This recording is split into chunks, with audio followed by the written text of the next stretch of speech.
Hello, and welcome from the O'More College of Architecture and Design at Belmont University. We are so happy that you have joined us for the second part in our lecture series centered around the important and timely topic, design and equity. Last month, we had an engaging conversation with footwear and accessories designer Wesley Wilson as she helped us examine the impact of race, gender, and nationality on equality in the fashion design industry. And now I would like to turn it over to our Dean of the O'More College of Architecture and Design, Dr. Jennifer Amundsen. Thanks so much, Emily, and welcome everyone. Oh my, you're in for a treat tonight. So glad you're joining us here on this evening at Belmont University, or if you're joining us virtually when you get to watch this on a recording later. This is, as Emily said, the second in our series, and we are focusing on architecture tonight.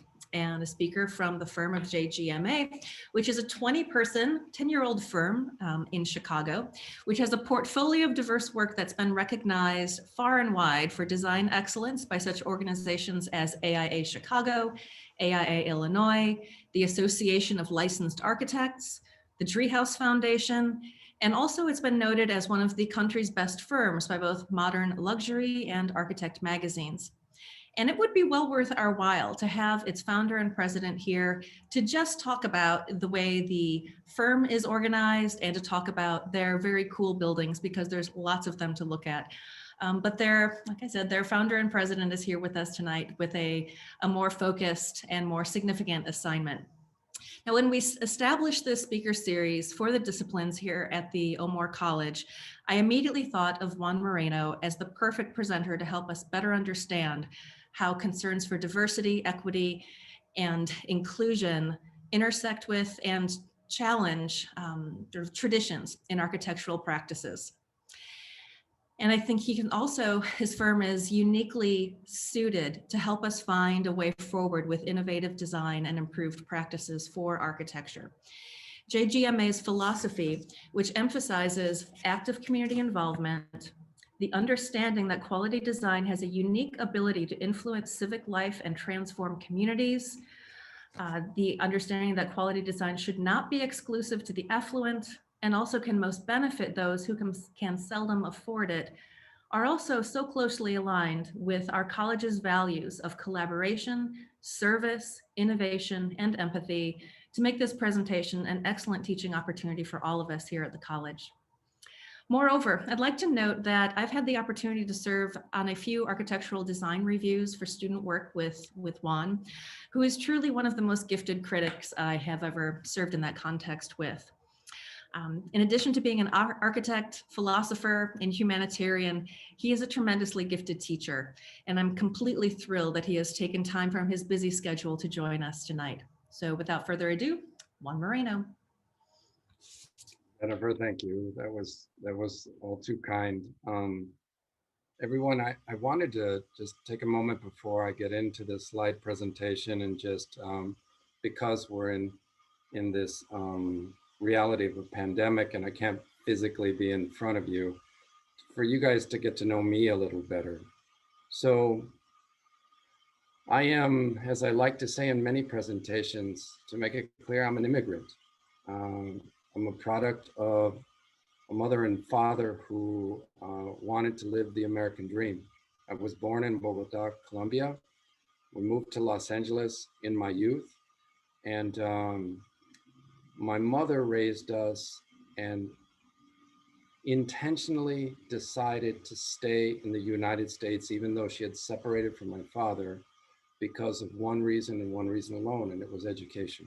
Because as a single parent raising two kids, she would not have the same opportunities in Colombia as the United States. And so I am the first in my family's generation to graduate college or even to step foot in higher education, and I know what it means.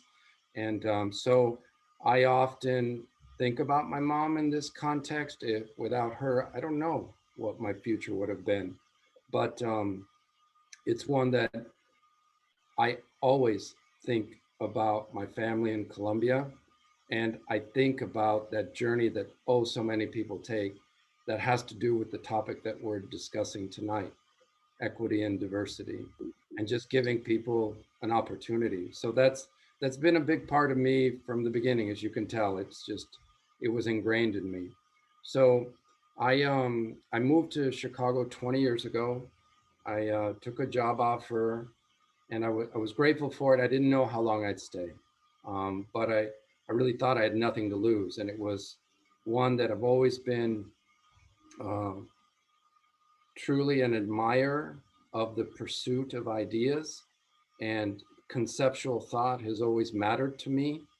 And I just couldn't work in a firm where those things didn't matter, because for me, that's the absolute joy in this field, is the pursuit of ideas and where they come from and when they arrive, because we just don't know.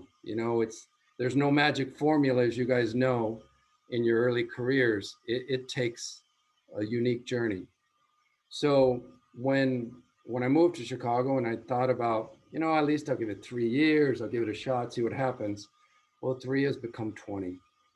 And what's happened is that I I worked for a firm that did a lot of international projects, and I spend most of my time on a plane. But when I was in Chicago, I slowly started getting invited to just come speak to Chicago's youth, and I found myself getting called again and again, and I was wondering, well, why aren't other people getting called? Well, it's pretty simple. They're just, in my particular case, there aren't enough Latinos who are licensed architects that are bilingual, that can come stand in front of the youth and let them know, I was once you. Or I have to tell them, just like I told you guys, I'm an immigrant. And when I speak English, they don't hear an accent. So sometimes I have to switch to Spanish, and then I can connect with them. Well, all that has just really left a mark on me in terms of the things that I'm driven by. And then at the firm that I was working for, when you would see a need in the community for a specific project type, it doesn't matter if it was education, housing, or healthcare, right? And I'd say, you know what? We got to go after this one. You see, that's a non-for-profit. They're doing great work. I would get, responses, as you would imagine, like, non-for-profit, Juan? Huh. You see, that means there's no profit for us as a firm. And I couldn't live that way. So I I can't tell you guys honestly that I always knew that I was going to start my own firm. I did not. I didn't. It's just something that was part of my personal journey, and seeing that there was a lack of interest in communities of color in terms of, architecture firms going there, and then B, just the nature of the quality of work, or the lack of quality of work, that motivated me. It's like, these people deserve the dignity and the energy that's going on in our city center. It shouldn't change when we go to a neighborhood. And all that really motivated me to start JGMA. So I started in 2010. Many of you are too young to realize, but 2010, we were still in the midst of a horrible economy, horrible. Firms in Chicago were closing, but there's never a perfect time to start a firm. I just knew I needed to do it. And I had no idea what would happen, but I knew I needed to try. It was kind of like when I moved to Chicago. I had to give it a shot and see what would happen. So we launched in 2010. I asked somebody to help me out. He was a recent graduate. And then we got a project, we won a competition, and we asked somebody else, and then we asked somebody else, and then we all really knew we couldn't just work out of my living room. So we found a little spot in downtown where we could fit 8 people comfortably. It was inside a parking structure that had 0 windows, but it didn't matter. It was ours, and we were in the city. And then 8 became 10. So we were packed in there like sardines, and we literally cut our desktops so we could squeeze in. And then we found another spot that we could fit 16. And I thought, this is where I'm going to spend the rest of my career, in this office space. 16, this is unbelievable. Well, 16 became 24. And I haven't shared this with Jennifer, but in the last year, we've grown from the 20s to the 30s. And we have our own space now, our own building. All that is, that's not a way of bragging. That's a way of being very proud about the work that we do. But I think most importantly, that shows there's an incredible need in our communities for firms like mine. There just aren't enough, frankly. And it's opened up possibilities for us where we've never expected. And that's what's allowed us to be in the position we're in this awful pandemic, but to be incredibly blessed with clients that have continued their mission, the work they want to do. And so we've stayed really busy. So it is worth noting for all of you that most of the work that we do means that we meet people that have never met an architect before. Think about that. As if we're that exclusive of a profession where people have never met one. And so when I'm in front of a community, I'm cognizant of that. And I let them know that I'm not special. I just happen to have a career path that's different. And so even in the way we share the work, we make sure, and I think Jennifer does know me really well, we try to treat architecture in an educational and academic way, to share ideas in the way that we do in studio. So it's also important for you guys to know from me that my office functions like a studio in a university. And I say that proudly. Why? Because that was the best time of my life. Why? Because when we're that liberated as we are in studio, that's when the best ideas arrive. And for any of you, I always say this when I speak to youth, there will be architects you meet that say, forget everything you learned in school. I say they're wrong. Remember everything you learn in school and take it with you. Keep it going, because that critical thought process is so special, so invaluable, and you'll find that so many people forget to use it when they become architects. But not in my firm. It's not the way I feel. I enjoyed that journey, as I told you guys in the opening, way too much to let it go. So with that, I'm going to share my screen and then take you through some of our work.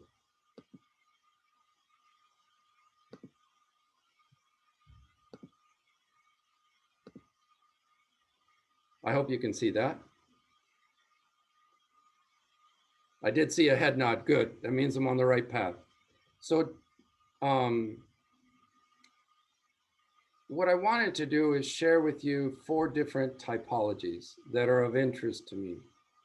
That's the way we live, housing, the way we learn, education, the way we care about others, wellness, and the way we try to inspire the underserved. All those play a role. And for all of you, I chose intentionally not to try to give you the last 10-year history of my firm. These are all projects that have been built in the last year. So it's very much real time what's gone on in my office. And feel free to go to the website to get the history of the firm and the other projects. I really just want to share this, these 4, because I think it's poignant with what's going on in society today. So beginning with the notion of living, the first project I want to share with you is called the Clio Arts Residences. It's a project that was completed, like I said, about a year ago, and it has a very unique story. And I should underscore for all of you, the presentation that you're seeing tonight was not created for you guys. And the reason I say that is that this is the way our work is presented to our clients. This is the way we tell the story, why it needs to be, where the ideas came from, so on and so forth. So the first is that this housing project is across the street from a community center called the Clio Center. KLEO, Keep Loving Each Other. It's an organization that's dedicated to African American youth and give them interconnectedness with adults that care. So I've had a chance to meet all of this youth. They're incredibly inspiring, and that's the backdrop for this building. The project also happens to be in a neighborhood called Washington Park. It's an African-American community, and you can see in this snapshot, there's a lot of non-development. And that's another thing that needs to change if we're really, really going to have a positive impact. I started this project a long time ago in our firm's journey when I met the owner, and he told me he wanted to do a housing project, but he didn't have any money. But once he shared the story of who they were, I said, I don't care, let's go on this journey together. So all the first part of this was done pro bono because we just wanted to explore ideas and get people excited about why this project needed to happen. So it has a really unique history, one that shows the lack of development, as I mentioned, but there are some poignant moments in the neighborhood. So you can just study through the years what has happened and what's led us to today. And ultimately the master plan we want to explore. And then when you think about the context, this is Garfield Boulevard in Chicago, one of the most important thoroughfares that links East and West. Garfield Boulevard takes most people directly to the University of Chicago, arguably one of the most prominent universities in the United States. You guys realize when there's a candidate to study at the university, they don't ask them to take this street. They route them in a longer direction that brings them down the lakeshore because it's quote unquote more beautiful. Look, the truth is they don't take them down this path because they're African Americans that live here, and there's poverty, there's reality in our city. Well, we saw the project as a way to change that narrative and show that there are great things going on. So it was important that the building have an important gateway conversation with the neighborhood. So we started exploring some programmatic ideas that, again, just testing possibilities and what could happen and where it could lead us. It didn't mean this is what was going to be built. This is just to get people to understand the possibilities and then to understand the way people move. That fascinates me, and how that can start to shape the notion of what could happen on the buildings. I can share with you all this early exploration definitely influenced the final outcome. So these were ideas that were presented many, many years ago. And fortunately, there was a momentum that was built. There was capital campaigns, funding, donations, and they got to the point where they could build affordable housing. These again are the early images, but then when you realize there's a project and it's affordable housing and they wanted it to be for artists in the community, it was my opportunity to say, I'd like to meet them. And the kind of reaction I got was, well, why do you want to meet them? And I said, because this isn't housing for Juan. I want to understand the way people in the community live, not the way that I live. And I want it to inspire me. So this is one of the artists I met. But interestingly, when speaking with the artists, it was fascinating. I mean, there's a reality that you learn about that leaves a mark with you, without a doubt. But the things that I found really interesting, all of them would say, Juan, please don't talk to us about stainless steel appliances and granite countertops because that's not quality of space. Those are materials. We want a quality living environment. I was like, my God, this is the way we talk as architects all the time. And you guys know most of the time when anybody wants to rent an apartment, the first thing they go to are the granite countertops is like the first sentence, but that has nothing to do with quality of living. The other that I found incredibly interesting is that they would say, Juan, why is it that we're always stuck in affordable housing that has these little windows? why is it that when we talk to people, they say, oh, it's because windows are expensive? Well, the irony was you can look at the building on the right. That's a high rise in downtown that I happen to have been working on the interiors. And the developer and the general contractor was saying, you know, the cheapest way to build this thing on the exterior is to do it in glass with windows. And then if you go to the neighborhood, I'm working with a different general contractor and people are saying, no, windows are expensive. Well, where's the equity in that? Where's the dignity in that? There isn't any. So is there a gray area? Is it a middle ground? Yeah. What we found is this project became an exploration of light, where we arrived at an idea of a building that had windows, but also it had a facade that was predominantly polycarbonate. Okay, we presented it to the city. The city says, no, it's never been done before. And I say, why? Because they say polycarbonate is usually just used on industrial buildings. And I said, no, it's not. And I literally took them through a presentation like you're seeing here. It says, you know what? Polycarbonate was good for Herzog and de Meuron. Why can't it be good for the residents of Chicago? And I played the role of architectural educator, and finally it was approved. So this is the realized project on the corner of Garfield and Michigan Avenue, thinking about the way the cars move, the way people move, always remembering the Clio Center as a point of reference, the idea of activating the street in human scale, the stacking of the living units, and that practicality, and the idea that the building could be clad in polycarbonate so that you could have a daytime and a nighttime experience on the building. This is the built reality. One, like I said, it's been open about a year. The other aspect with this building that I think is incredibly powerful, from the moment that the apartments became available, they received over 1,000 applicants. Yes, part of that means that there's just not enough affordable housing in Chicago. Like, I get that, but the applicants came from all over our city. So why is that important? Well, we're an incredibly segregated city, unfortunately, but that's a reality. Latinos live in the Latino community, Blacks live in the Black, and the whites live in the affluent North. It's an unfortunate reality of our city. But do you know these applicants came from all over our city? And this is one interesting way where architecture brings people together, because people want to live there. And white people are not afraid to go into this African-American community and live because they wanted to live in that quality of space, in particular the artists.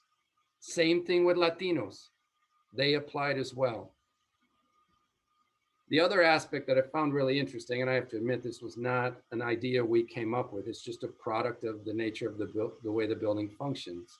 Yeah, we wanted the polycarbonate because we wanted the quality of light inside the living units, but I admit I forgot that artists, like architects, tend to be nocturnal. So the building's illuminated at night, and the community views it as their beacon. And I think it's really powerful that they recognize it that way. It's one that I proudly have challenged the architecture of Chicago for housing to say that, look, this is not a more expensive building, everyone. It's not. It's affordable housing, but it's one that gives what I say is more intellectual thought to what's possible. We can dissect all these photos. I'll stare at this corridor with you guys. It's just a corridor, right? But architecture doesn't stop at a corridor. The ceiling's exposed. Okay, why? Because I wanted to save money. So there's ways as architects you can still have the power and potential of ideas, just don't stop at the facade. The nature of spaces inside the building where these garage-like doors open up so that the artists can take their work out to the street and sell it and create a circular economy for them. And that on every floor, there's this mini lobby, I call it, but it's a space that each floor can create their own community and come together. The work we do is really, really a big part of it, plays a role in bringing human beings together. And then ultimately, the quality of the spaces. Look at it. This is not photoshopped. Middle of the day, not a single light on, no electricity needed. That's another form of sustainability and also affordable living, where the residents in affordable housing are not spending a lot of money on their utility bills. And oh, by the way, take a look at the refrigerator and the countertops. They're not stainless steel and granite. And as I mentioned earlier, always coming back to reference the original inspiration, the keep loving each other. So that's the Clio project. Now I want to share with you a project we did in education. This project is called Daly College. It's a City College of Chicago, a 2-year college. And they wanted to build a manufacturing facility to inspire students to consider manufacturing careers as a career. So there's a lot of stereotypes bundled into what I just said. Manufacturing in a Latino community usually means blue collar, dirty jobs. That's everything that they've known, that their parents, when they've immigrated here. But manufacturing now means high technology. Manufacturing now means high paying jobs. And this building, and we won it in a competition, was one that said, man, you got to celebrate manufacturing. You got to let everybody know that that stereotype is not what they thought. And you got to get this youth excited about going to school there. So some of what you're seeing was part from the competition entry, but also what was presented to the community. So how do you change the stereotype of going to a 2-year university? It's got to start well beyond the school. When you see signs in the city that point you in the direction of Daly College, that's where you start to change the narrative of what a city college is. I happen to have attended a city college in my career because my GPA wasn't good enough to get in a 4-year university. I also realize many people view it as failure when it's not. So a big part of what we did on this project is say, you know what, this is a building that when you look at it, you're not going to be able to tell if it's meant for a 4-year or 2-year. It's just about elevating higher education. The building you see in this image exists. And it's one that we were building across the street. We had to put in a bridge, and thinking about where to connect to the old building was a big part of the conversation. The programming and the way that you enter the building, the way that you work across the bridge so it didn't feel like just a bridge, it was actually a space to engage students, maybe encourage them to spend more time on this small campus. But I think most importantly, that link on that corner that you see was the idea of making the aperture of the building feel a lot bigger, no matter where the vantage point. Because as you're arriving from the north or the south, you're always going to see the existing building as you see in this image.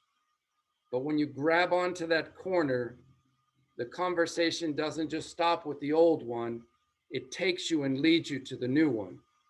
And that's where a neighborhood and a community really feels change. Same thing, this image is coming from the south. At the intersection, you see the old building. But now you're bridging over a street. But again, when you grab onto that corner and you change that entire narrative of what that neighborhood has been about, and proudly celebrate education.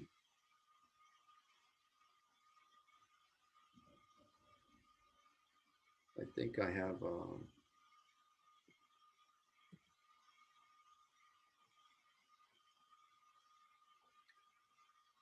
so this was the end result, one that, like I said, was completed about a year ago, little over a year ago. And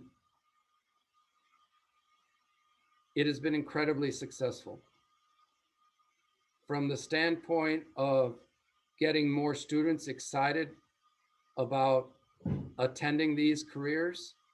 Their definitely admissions have increased. The corporate community sees this as a great platform to share their technology. But again, this whole notion of manufacturing, that view is the high bay space of what most people thought is usually dark and dirty. It is the most prominent in the building intentionally. We put it right on the street edge so that you feel it from the inside, but even the neighborhood sees it from the outside. And then the connection to the old building, the way that you work across the bridge, and get people to think about, you have to start thinking about what you're going to do with that old building as well. That became a big part of our strategy, admittedly, in what could be done there. And that processional journey that leads you up over the bridge, that has student spaces along the entire bridge expanse that all are about incidental learning, especially on a 2-year campus like this, where you want students to spend more time and not just treat it as a commuter campus. Here's the end result. It is, like I said, something that it's a project that I received some of the nicest notes from the neighborhood of people that have lived there for generations and how they feel this has left this positive mark. This is the view inside the high bay space. Same one, daytime.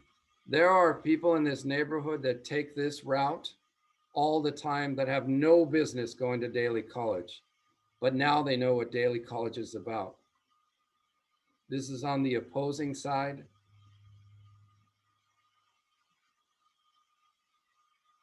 It's a building that celebrates the industrial age in very much a contemporary vocabulary, but here again, you can get a sense of what the spaces inside are like.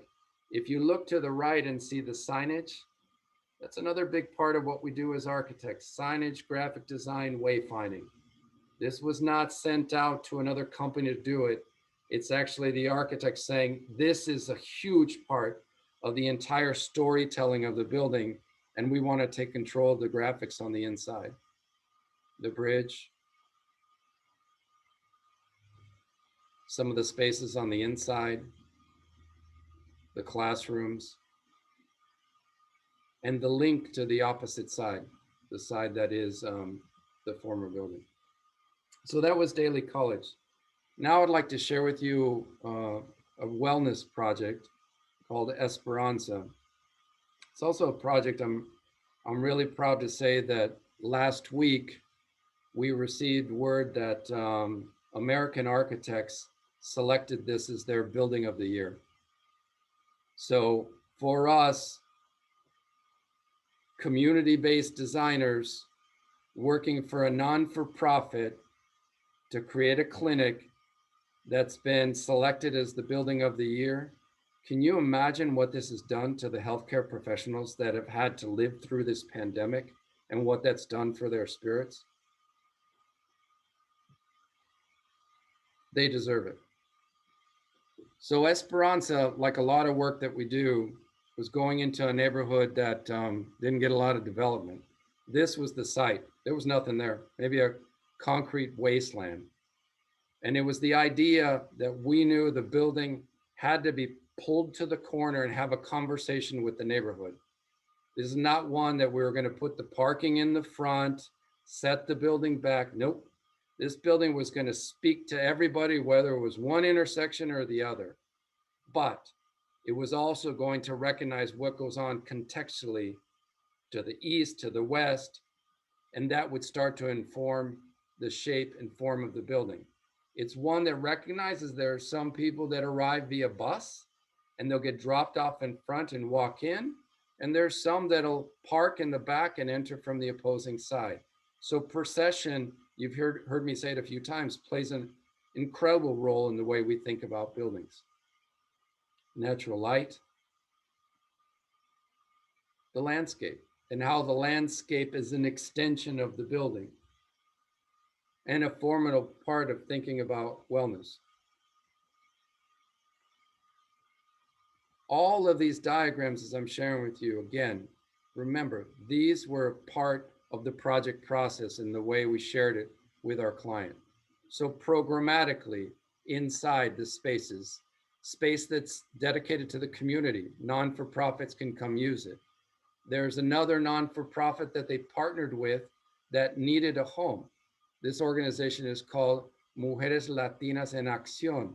They needed space, so they partnered with them. And then the clinical spaces above and what they could be like. I would say that one of the most important parts of this project are that our clients wanted us to create something where their patients felt a sense of healing well before they walked in the building. And a building that quote unquote didn't feel like a clinic. So just sharing with you some of those spaces inside, what the experience is of walking up to the building, both in the conceptual and built, what the reception could feel like. Again, a reception that was intentionally meant to not feel like a clinic. One that felt warm, one that felt inviting. And waiting spaces or gathering spaces, again, that would inspire people to come spend time here. It's a clinic, but it also serves a significant purpose as a community center.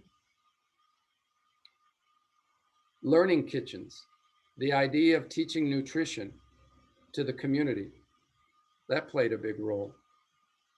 And then when you are waiting for your visit, what's it like inside the waiting room, if you will, and how light-filled and bright it could be and not oppressive. And then the employees that work there, now more than ever, providing dignity in their workspace. And then the end product of what it's been like for that neighborhood. Interestingly, when this was built before COVID, we're also in a crisis in the US in terms of healthcare workers. There just aren't enough. And this was occurring even before COVID. This facility received hundreds of resumes from people that wanted to work there. It wasn't our goal going into it because we didn't even know how that would have an impact, but it's a place that people want to be.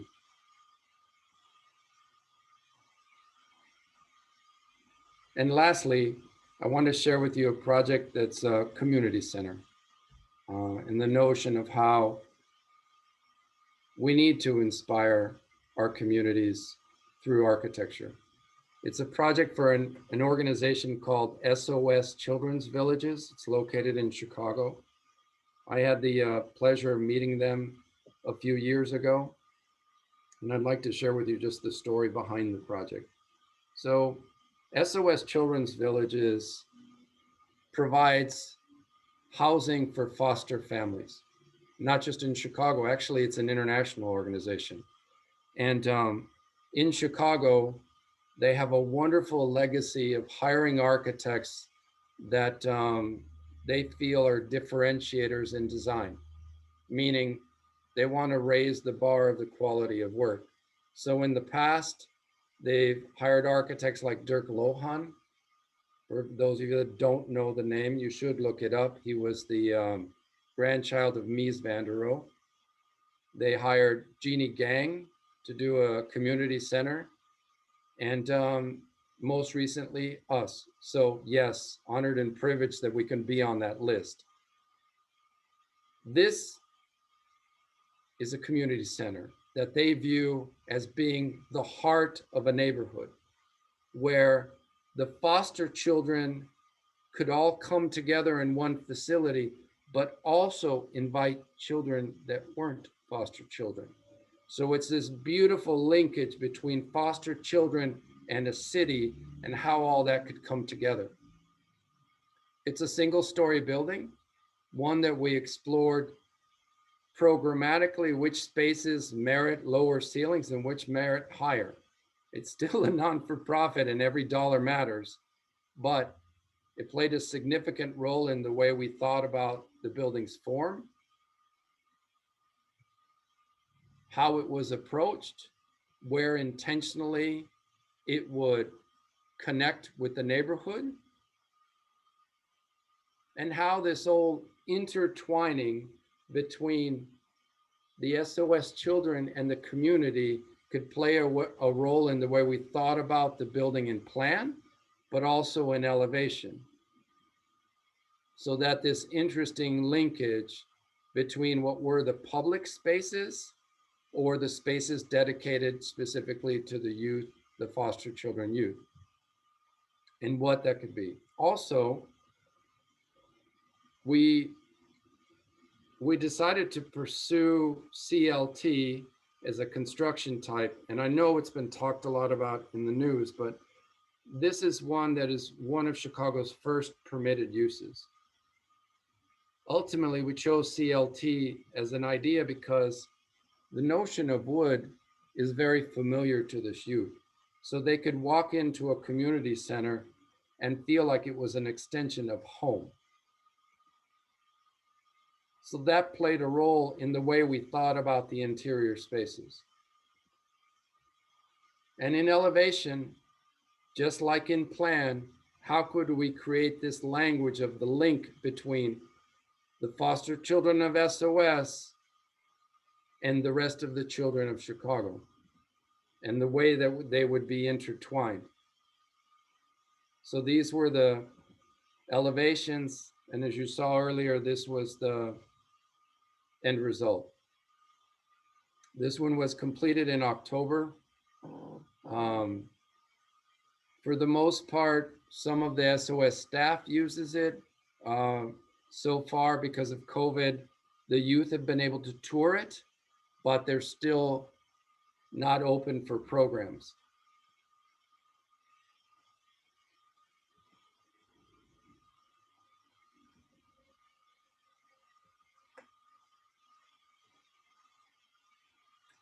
It's really important as a project for all the obvious reasons, but from this vantage point, this is a thoroughfare that cuts through the city as well.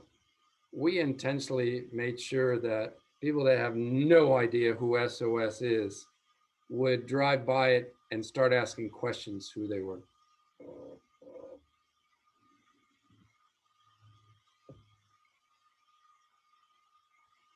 This is where you can really get a sense of that CLT and the quality of the interior spaces.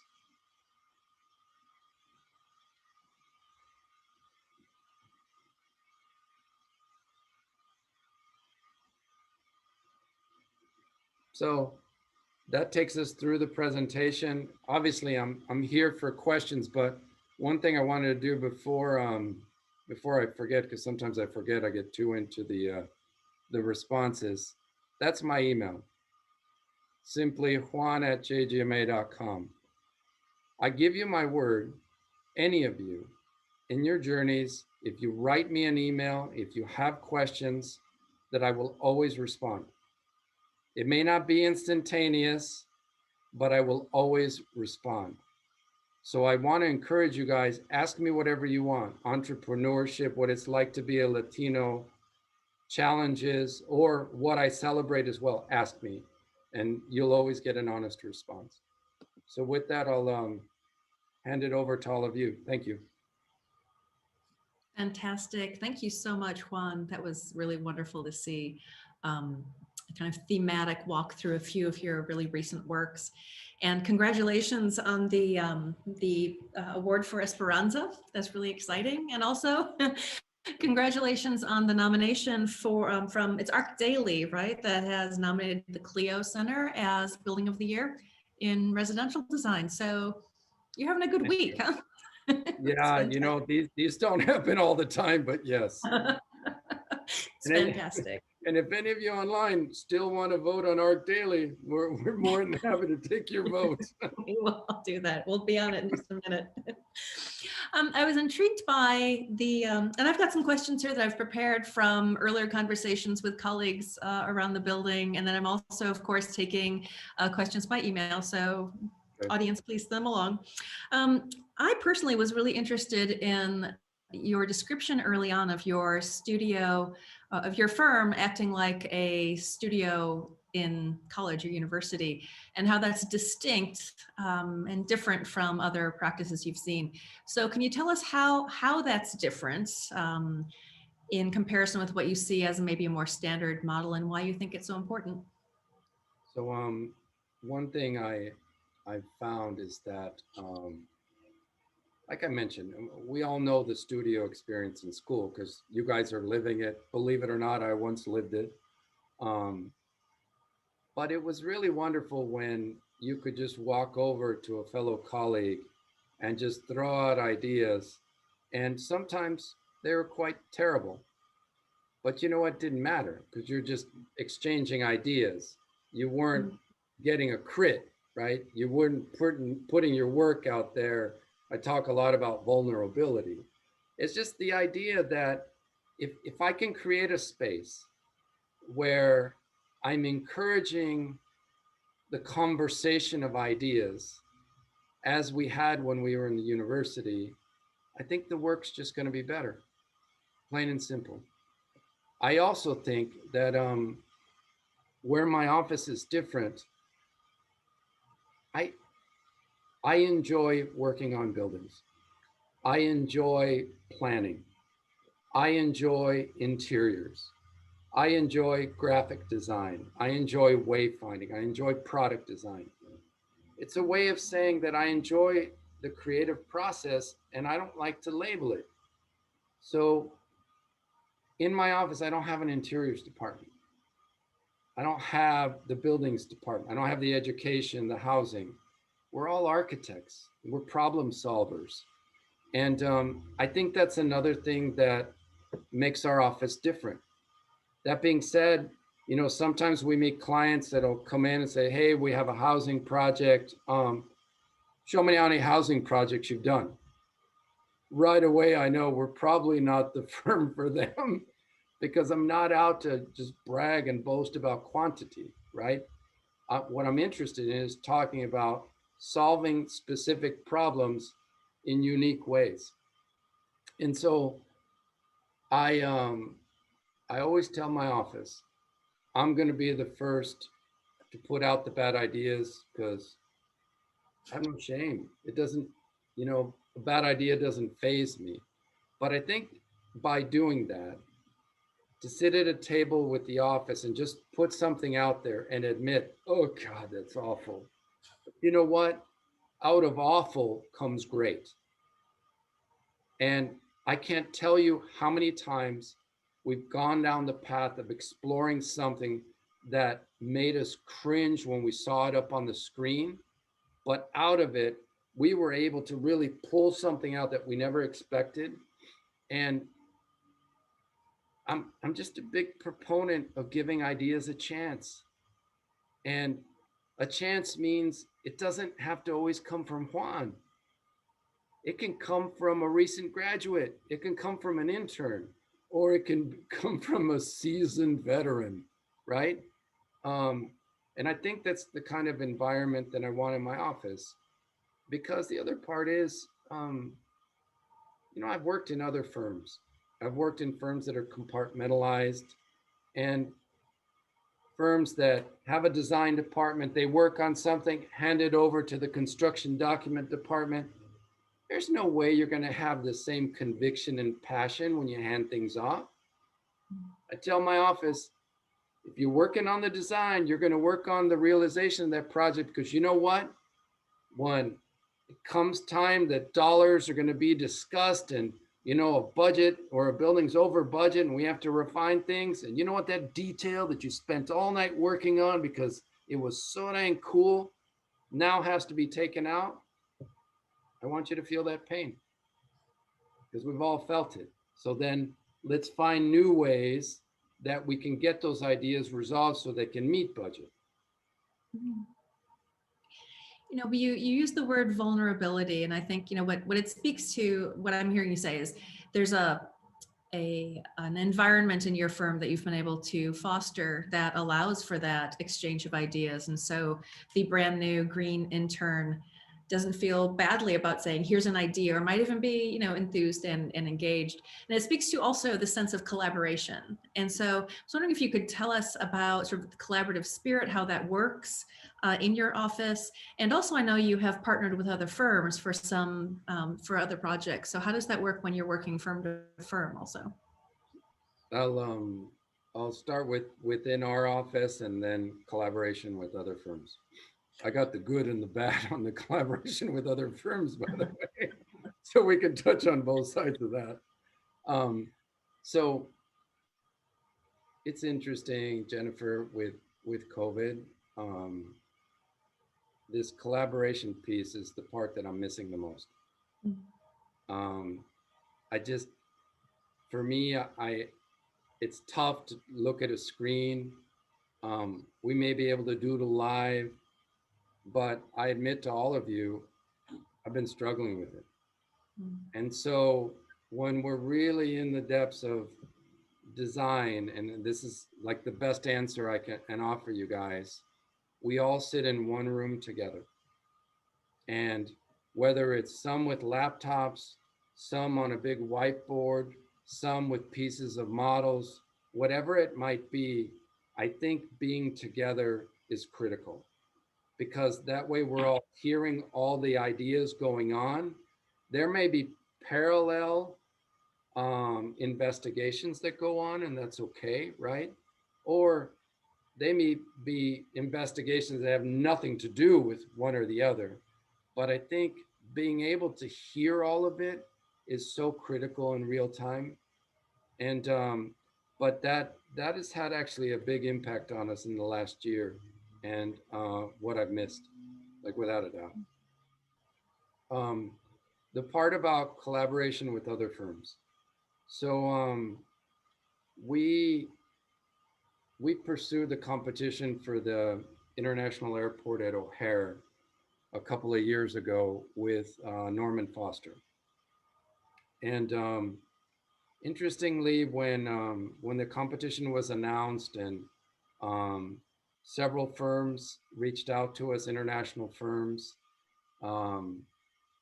Zaha's office, Grimshaw's office, Calatrava's office, all of them came to visit. And, you know, yeah, I'm flattered that they all reached out. Don't get me wrong. I'm human. I don't get starstruck, but I'm flattered that they saw our work and they saw something in our work, because all the firms had to partner with a Chicago firm. It was a prerequisite. But only Foster's office told me the following. And they said, because I asked the question, what's collaboration mean to you? Especially with a firm like mine. And Foster's office, whether it was a line or not, I fell for it, Jennifer, I admit. They're like, Juan, I'm going to tell you right now, we don't believe in authorship. I was like, what? Can you say that again? We don't. It just doesn't matter where the idea comes from. So I asked similar questions to the others. I'm not going to name names, but everyone that I mentioned, the response was completely different. No. We'll engage you after we come up with our ideas. No, I'm not a drafting service. You know what? There's a ton of those in Chicago. You can go reach out to those firms. That's when I knew I wanted to partner with them. So here's how it plays out. We get shortlisted. We have to come up with an idea. Foster's office flies to Chicago. we have a kickoff meeting. You know what they say? They say, Juan, you kick off this meeting and tell us what's important to you about architecture in Chicago. What do we have to start thinking of? Wow, this is really playing out the way you said. Okay, then I flew to London a few times, and at the time we were an office of about 20, they're an office of 1,400. And that 1,400. And it didn't matter if an idea came from the office of 20 or 1,400. We would be sitting in a room and they'd present something, and I tend to sketch a lot on my phone, and something was projected. I took a photo of it and I said, wait, we should try this. And then I just forwarded it to them. They grabbed it and put it on the screen. And we talked about it. Was it realized exactly like that? No, that's not the point. But like I told all of you, it gave an idea a chance. And the entire process was like that. And unfortunately, we didn't win, but that represents one of my greatest career joys, that journey with them. It was nothing less than wonderful. I get into the opposite, Jennifer. I'm not going to get into names, but I have been asked to pursue work in Chicago in a community of color, a major development where a big firm will call me and say, oh, Juan, you know, you're Latino, it's in a Latino community. This is going to be a big project. It's going to have a high rise. It's going to have a mid-rise, low rise. You know, we want you to be the design architect. Cool. Great. Go through the whole process, win. Day one, I kid you not. We get in the room with the developers, and this big firm has the nerve to say, well, you know, we're starting with, it sounds like we're going to start with the high rise first. That's got to be built first. You know what? We don't need Juan for that. He's actually never done a high rise. But when we get around to the mid-rise and the little townhomes, you know, we'll make sure to involve him. Was I pissed? Yeah, I was. Did I learn a lesson? You better believe it. I can't just be altruistic. Now, when somebody reaches out to me about partnering, they sign a memorandum of understanding. This is what our roles are going to be, and this is the way we're going to work together. You don't agree? I don't want to partner with you. The other part about partnering with large firms for me is that most of the time, this just happened, by the way, on another project. I say, okay, how are we going to split the fee? Oh, well, you know, Juan, you're going to be involved mostly in the concept, and but we're going to do most of the work. So 90-10. What do you think, Juan?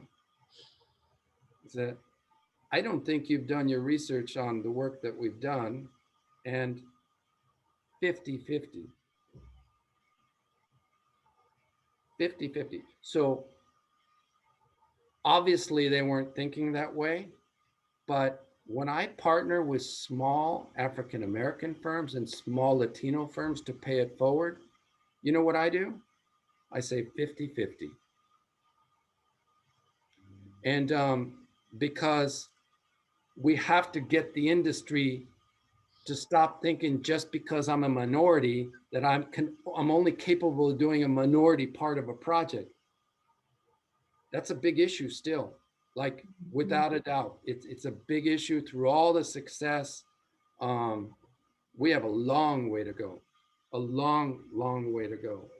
And, but like I said, there are really wonderful stories like the Foster one, and there are those that are still challenges. You know, I have to be absolutely candid with all of you.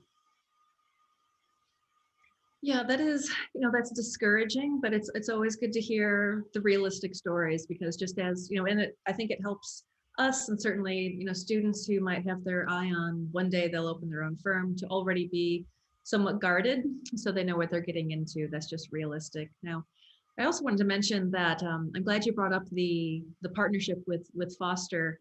Um, I was lucky enough to still be in Chicago when the 5 finalist designs were on display at the Architecture Center, and they were, you know, they all had their merits for sure. Now, one thing that I noticed though about your project with Foster is that the story you told was about Chicago, whereas I felt that the other firms really took kind of this global approach to what international air travel is about. And I thought, well, that's fine, you know, and it's not inappropriate, but you know, my heart was there for the one that talked about Chicago. So I'm wondering if you can talk a little bit about how you learned from the great city of Chicago, and in part 2 to think about how we can approach Nashville. They, you know, in these 2 cities have in common that they are segregated. They are known by their neighborhoods, which have great characteristics and personalities, but also help to kind of calcify some of the segregation in the city. So what's your advice, especially for students just starting out? How do they get to know a city so they can make the most of designing for it?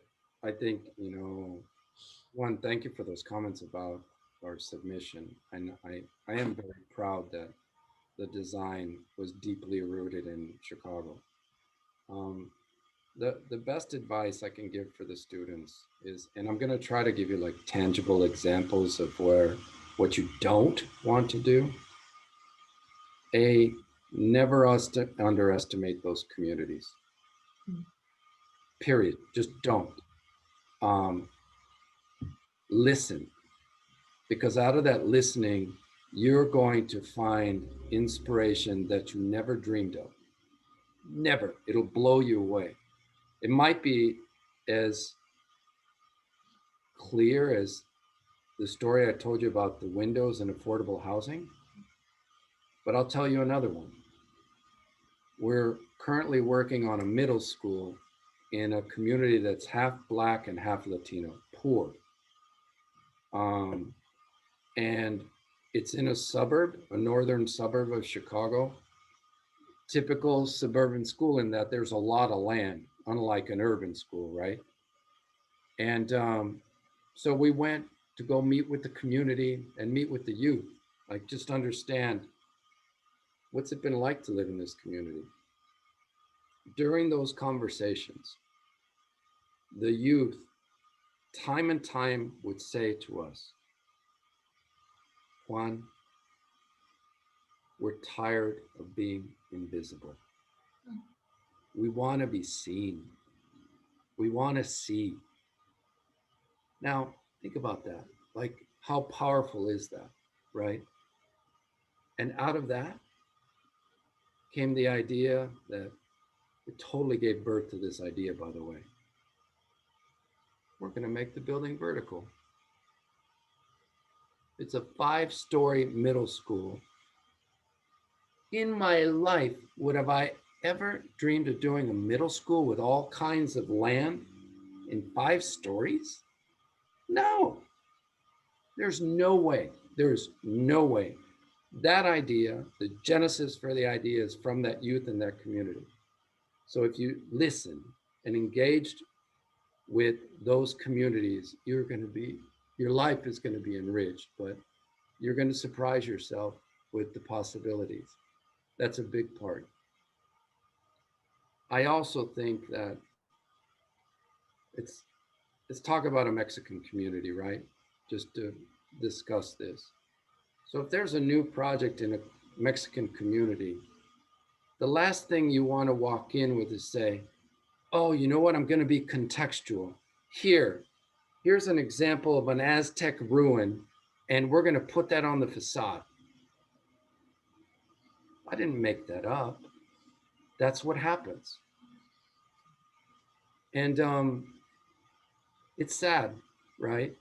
Now, instead of looking at Aztec architecture and understanding how they used nature to its fullest and saying, we're going to design a building that's inspired by that, and here's how we're going to turn it into something contemporary and sustainable. Notice the difference?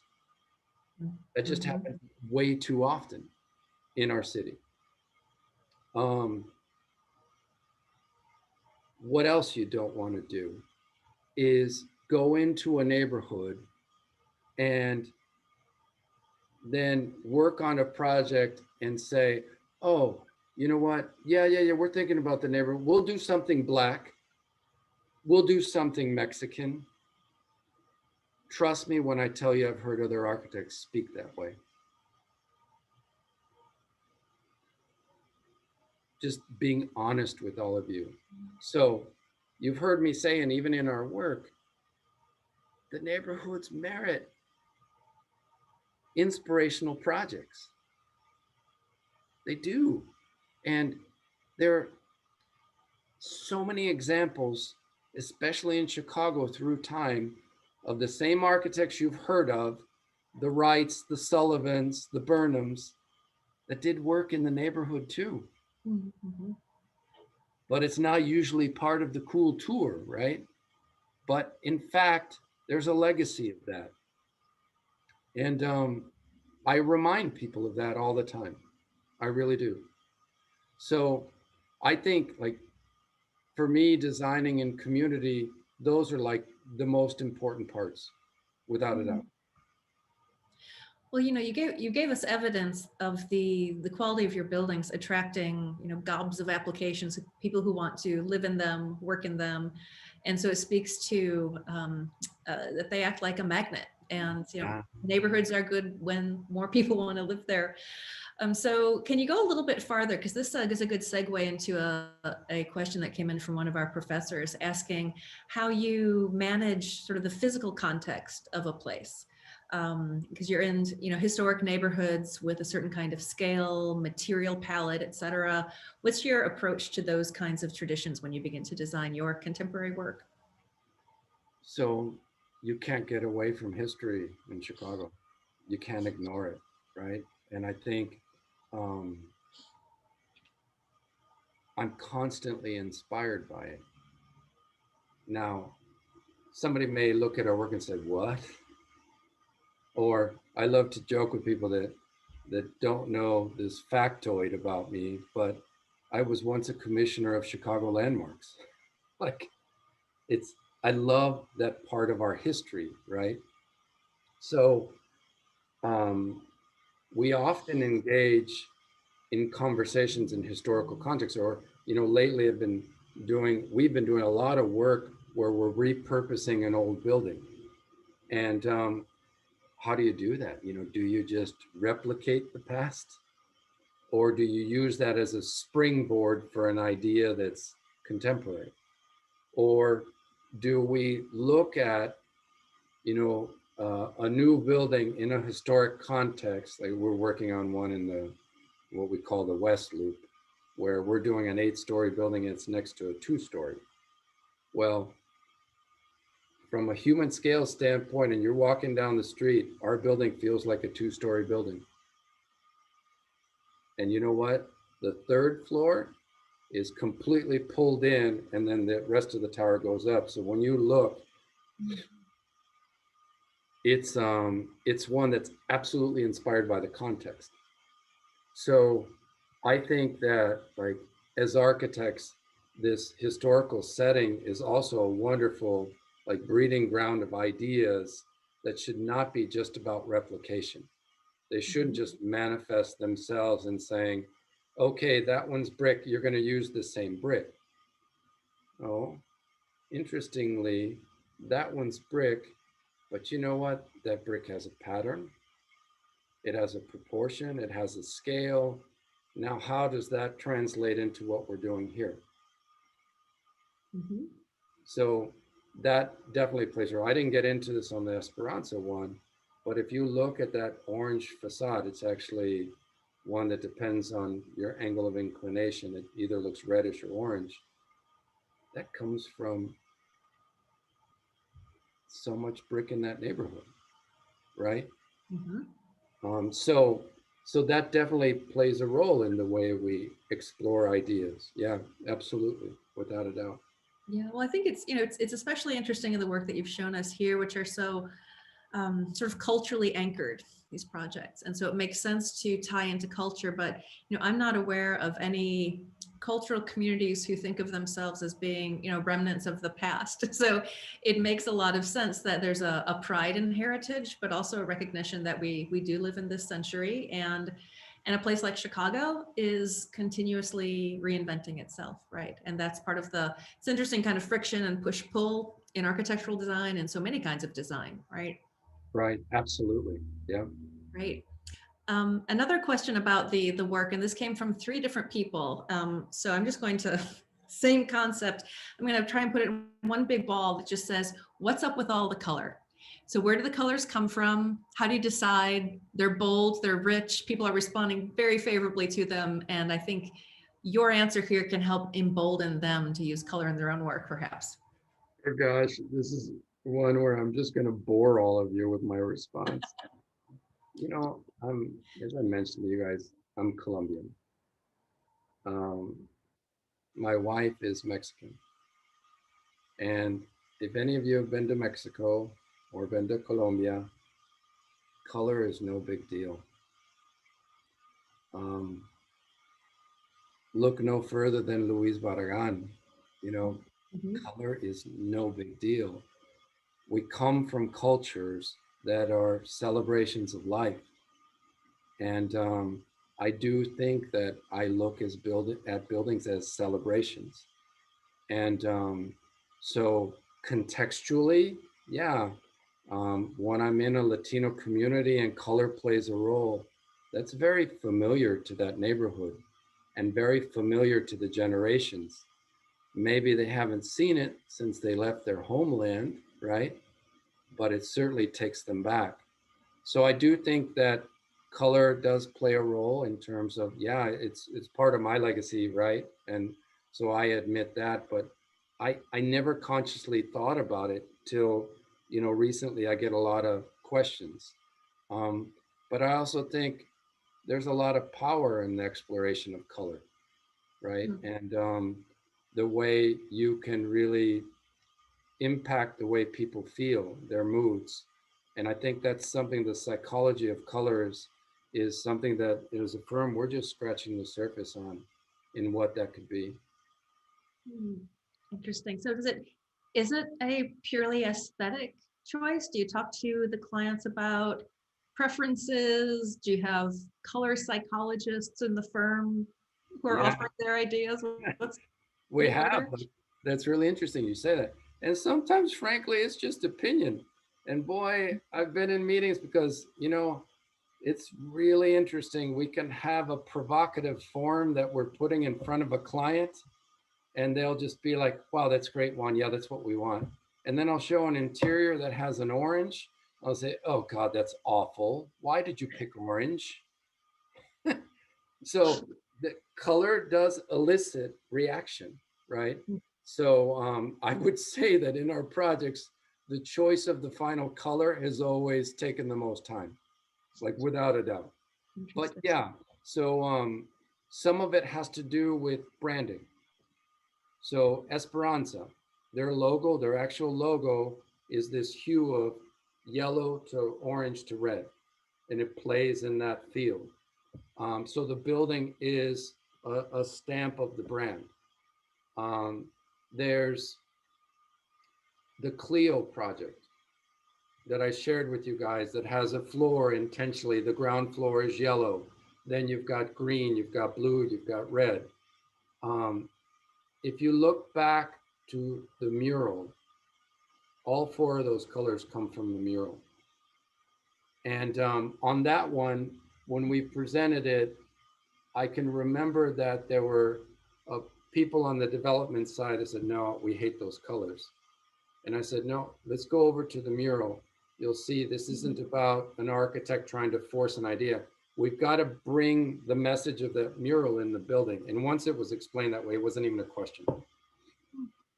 So we try to pull in those references as well. Certainly on SOS, that the community center, there is a branding of SOS as well. They use blue in their messaging. And that gave us this chance between kind of the neutral grays and the charcoal. That was that piece about community that links with the blue hues that are SOS. Well, that's great. And when you do finally get down here to Nashville and get to see our building here in Hitch Hall, we're sort of the campus radicals, maybe, because we have gone slightly off branding with our color. We have a little bit of green. There's a skosh of pink and maybe more in the new renovation coming on our second floor. So I hope you'll approve of our color. You'll right at home. Are you kidding me? It'll be perfect. It's fantastic. I've got another question. I think this is kind of a fun question, but certainly appropriate for someone who remembers college fondly and may have destiny to return that as a professor one day. One of the signatures of our architecture program is having 6 free electives for all of our students. So having been, an architect all these years, someone who has started his own business and done all the range of things you've done, what would be your advice for students who can, the world is their oyster here? What 6 classes do you think architects ought to take as their electives? Wow. Oh gosh. So one, I would say, is travel.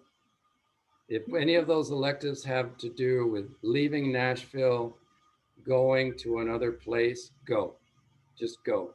And it doesn't matter if it's 1 week, 2 weeks, whatever. Go to another place, another context. That by far will have the most lasting impact of any elective you can take.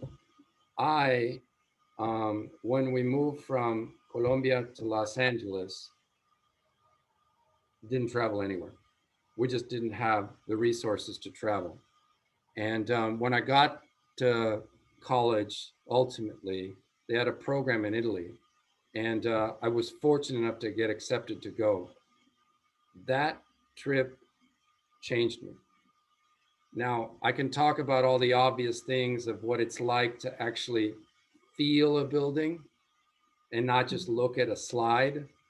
But the other side that we don't tend to think about when we're in college, but when I put that I had studied in Italy on my resume, it got me the interview in Chicago because it was going to be an international assignment and they wanted somebody that had cultural respect and thinking about the world beyond Chicago. So we don't tend to think about those things, right? So for me, the travel one, big, huge. Another one, oh, this is great. Like I'm just writing the electives. I like this. I don't even know if they're on the list. Resume writing and portfolio creation. So I think it's important for the youth that when you go looking for a job, that you realize that there aren't websites you should be looking at to create your resume. There's an art form to creating a resume that tells your story, that tells your story in a way that only you can tell it and that it'll get somebody's attention. And that it's a resume that when you send it to Jennifer, that you better not send me the exact same one. That you craft it for each audience in the same way that you think about your portfolios, that there should be an elective that helps prepare you for this part of your life that is storytelling that's going to get you a job. Excellent. Okay, so that's it? Those 3? You'll take those 3 twice each? Yeah, that's okay. Otherwise, I'm just gonna, from there, I'll just start inventing others. Yeah. All right. I guess because we're coming to the conclusion of our time. So let's I'd like to end with a question that has some kind of chronic bookends, maybe, because you described the way you started out and establish your own firm somewhat out of a sense of frustration for what you weren't able to accomplish working for someone else. And so, we've been able to understand through your presentation the kinds of motivations, I think, behind your work, the kinds of things you want to achieve. And I get the sense that, you're working on certainly, for your clients and serving them, absolutely, but also hoping for a kind of revolution within practice of architecture. So by providing an example. So I'm curious if you can imagine one day, let's imagine you retire one day. When you look back, what's the main kind of change you hope to see in the practice of architecture that has unfolded during your lifetime? Let's see. The first would be where people aren't shocked when a woman is running a firm.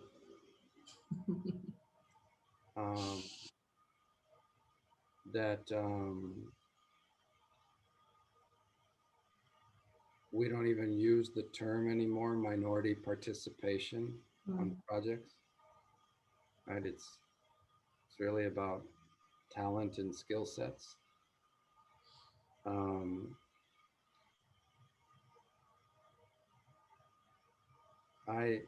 For me, because I live in Chicago, I would love it if, and I joked about this earlier, but if a tour of architecture in Chicago had nothing to do with downtown. It intentionally just takes people out to the neighborhoods, and because there's a richness that so many people are missing, right?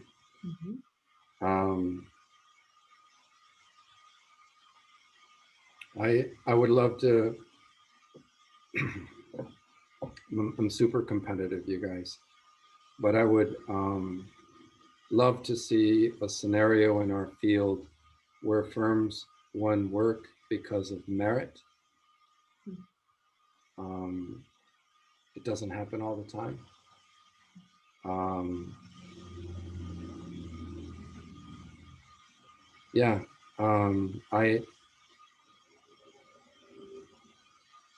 I hope we can get to the point as architects that arrogance isn't a part of our persona.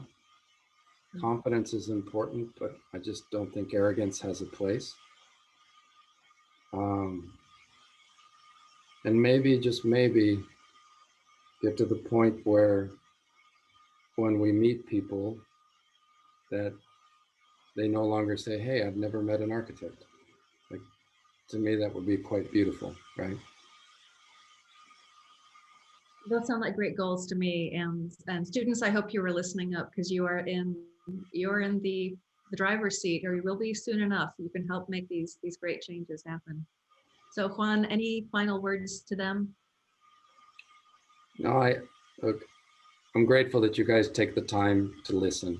It's important for me that I get a chance to share the work that I do and remind you that I was a student once. And I don't take these moments lightly. I'm grateful to all of you for making the time. You may not know, but there's going to be a day when I'm going to be at Belmont. So I hope that all of you on this call tonight, when you do see me on your campus, checking out those colors, that you take a moment to say hi. And I think, all kidding aside, write me. I'm your resource. I'm a part of your network now, whether you believe it or not, but just write me with your questions, because I wish that through this journey of mine that I had people that I can ask questions to, because they will come up. That's great. Thank you so much for your generosity of your time and your talent and your words. We so appreciate it. In the midst of the questions that I was fielding through email, a local architect here in Nashville wrote to me, said, I don't have any questions. I'm just so thankful for someone showing such optimism for our field. And I think we all feel that too. So again, thank you so much for being with us. Everyone else who has been listening right now and will listen in in future too. So thanks again so much, everyone, for coming, and Juan for your great work and sharing it with us. We so Thanks for appreciate it. taking me. Yeah, thank you. Absolutely. Bye-bye, everybody.